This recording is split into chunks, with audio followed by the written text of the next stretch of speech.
We have two pieces of breaking news in the NHL. First up, the Maple Leafs have signed defenseman Morgan Rielly to a long-term extension, and Jets GM Kevin Cheveldayoff has been cleared by the NHL. We'll discuss both these situations coming up next.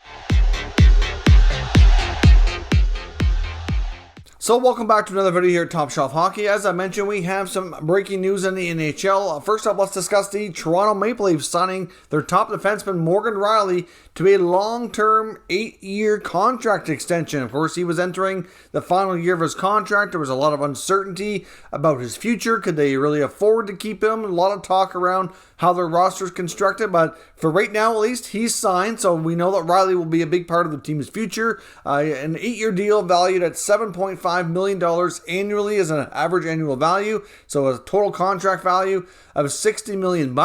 They do give him a full no-move clause that actually is able to kick in now. They're able to add that to his existing contract, as well as the first 6 years of this new 8-year deal that kicks in next year. In the final 2 years, in years 7 and 8 of this contract, the no-move goes away and he becomes a modified no-trade clause with a 10-team list that he can provide. So obviously, that's a lot of money. Rielly's certainly by far and away their top defenseman, their main defenseman back there that can move the puck. I know Rasmus Sandin is getting there and will be a big part of that team in the future as well, and playing a similar role. The contract structure for Rielly on the 8 years, the first year he gets $8 million with a $4 million signing bonus. Year 2, he makes $10 million, including a $5 million signing bonus. Year 3, he makes $10 million.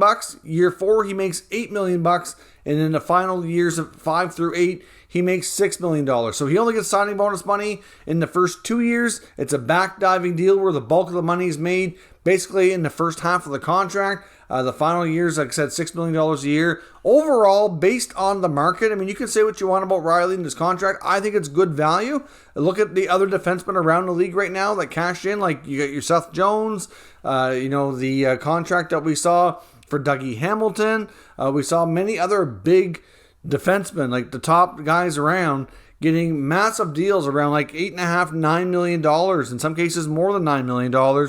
So to take Rielly at 7.5, I think that's pretty fair value in my opinion. I think if he would have pushed this till next summer and would have tested free agency, there would have been offers, I think, at least $1 million more per year, maybe closer to 9, but 8.5 for sure. I think is certainly a reasonable assumption to make that teams would have been trying to get Rielly to commit to. Now, of course, he gets 8 years in Toronto, can only get 7 years in any other city if he would have made it to free agency. So if you look at a similar amount of money over 7 years instead of 8, it basically works out that his cap hit would have been about $1 million more. So clearly he likes it in Toronto. He wants to stay in Toronto and took the money necessary to make that happen. Of course, he'll become the fourth highest paid player on the team behind Austin Matthews, John Tavares, and Mitch Marner, with William Nylander going to be bumped down one spot into the number 5 spot. Of course, Matthews makes 11.64. Tavares makes an even 11. Marner's cap hits 10.9 and change.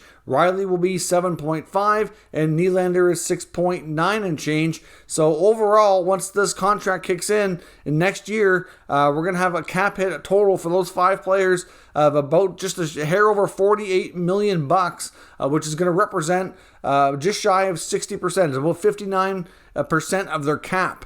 Which is quite a bit. Now, we might get $1 million increase next year. That was rumored, and we don't know that for sure. But basing it off the current cap of the 81.5, that's 59% on 5 players. They also have a total payroll already committed next year of $76 million to 15 players. I mean, their roster typically can be as much as 23 players.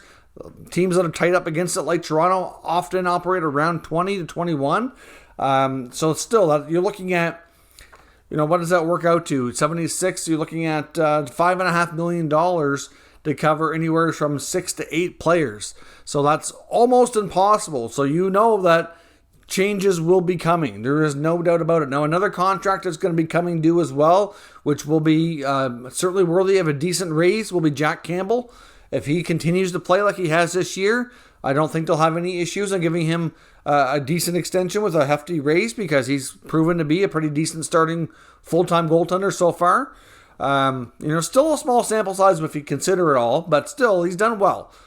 So at this point, we have no reason to think anything will change in that regard. So he'll kind of become that number 6 player within that core group of guys signed longer term. So when you're looking at other players, maybe guys like a Kerfoot or somebody like that in the middle range might have to go. Or will they part with one of those top 5 contracts? I mean, Tavares has a full no move. He's not going anywhere. They just signed Rielly. He's not going anywhere. In my opinion, William Nylander's been their best player this year. I'd be shocked if they traded him at this point. That's value, in my opinion. I'm thinking if anybody didn't get moved, I think it would make most sense to consider Marner. I know he gets a lot of heat because he's the local kid who's struggling, so we'll see where things go. But if they decide that they do need to move a bigger contract because of this one being added in the mix and all the money tied up, I think Marner's the most likely, but that's just my opinion. At this point, they don't have to make any rash decisions. They can get through this year with what they have, see what they can do. If they have more success and can win some playoff rounds or go further, I mean, at this point, getting into the playoffs is going to be a challenge the way the season's gone so far, but there's still lots of hockey left. So clearly, we don't have to hit the panic button here as of right now, but still, it's a situation where I do think that we're going to see at least something reasonably sized change with this Leaf team in the offseason. But clearly Rielly wasn't going to be the guy that they were going to lose and be the one to go. So we'll see where things go. Now, as I mentioned, the other big news we got today, and it came earlier than I expected, is Kevin Cheveldayoff, the Winnipeg Jets general manager, who's the former assistant GM with the Chicago Blackhawks, who was linked to this Blackhawks scandal, has been cleared by Gary Bettman in the NHL.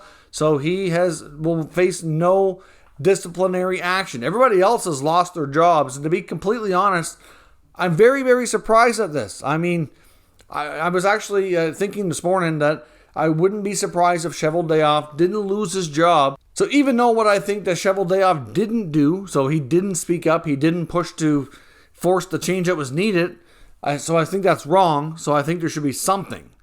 But at the same time, he's not the highest ranking official there. There was no remarks like there was about Quenneville, saying that he was quoted in reference by other people that were interviewed, saying that he was more concerned about the distraction to the team and going for the Stanley Cup.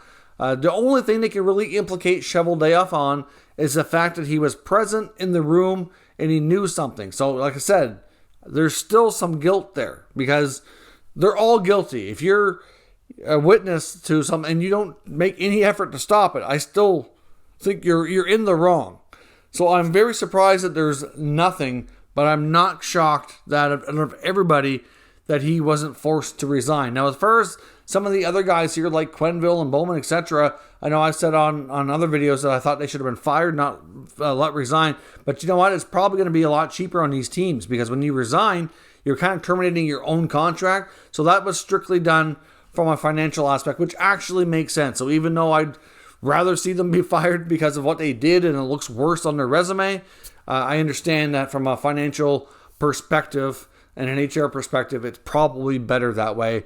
So whatever. The main thing is they're not involved in the NHL anymore and that they can't, have anything like this happen again because they won't be part of it. And hopefully we see change come so that this does not happen again. Now, a couple other things here. There is a statement from the NHL on Chevy as well as a statement that he put out through the Winnipeg Jets. The statement that he put out through Winnipeg to me was, it wasn't bad, but it's just I would have liked to have seen more context, essentially, and I'll show it to you on the screen. But to summarize, he basically says that, he offers his support to Kyle Beach, and he's thankful to Commissioner Bettman for the opportunity to have a meeting and explain his position. So I would have liked to have seen a little bit more. Maybe he could have admitted that, the team failed Kyle Beach.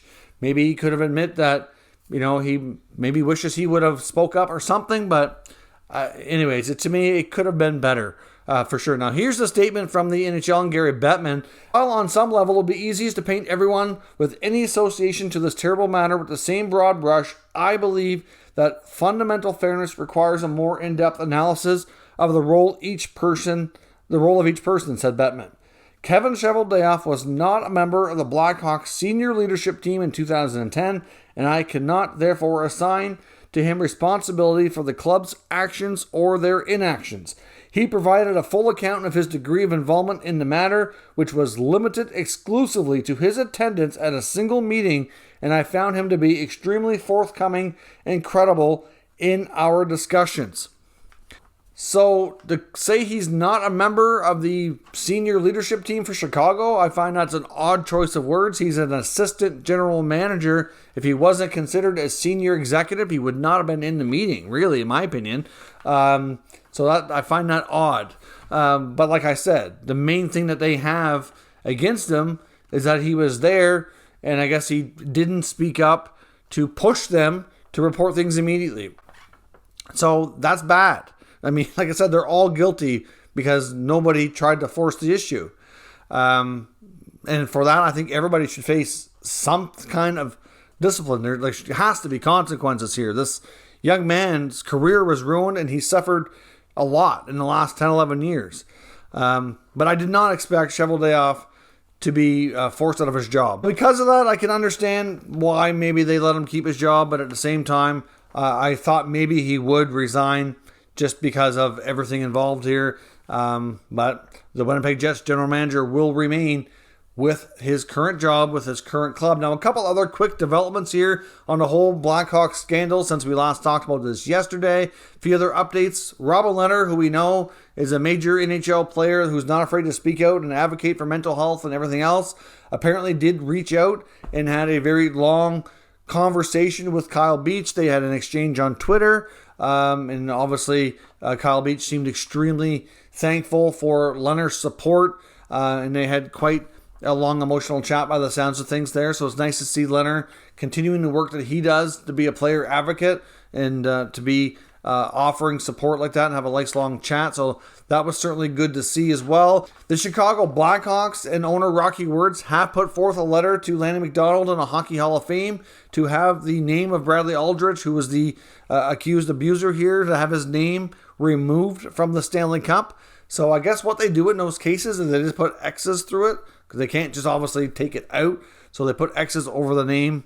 So at least they've done the right thing in that regard here as well. And of course, as we had talked about as well, Donald Fair and the NHLPA had put out a statement acknowledging the fact that they didn't do enough to protect Kyle Beach as well. And apparently, Kyle Beach, well, because I believe he's still playing hockey in Europe and Germany, so he's going to be having meetings. I believe they're separate, independently, with Commissioner Gary Bettman and head of the NHLPA, Donald Fair, via Zoom. So we'll see if there's any further statements or anything that comes out after those meetings take place. I'm not yet aware of exactly when they're going to take place. I'm not sure if they're scheduled or anything yet, but I did see that he will be having meetings with them on that regard. But I know Kyle Beach put out a statement last night as well, indicating that even though the Blackhawks acknowledged the report from the investigation and changes are happening amongst the NHL, his battle is just beginning because they're still basically trying to get his case thrown out of court. At this point, the Hawks and he would have to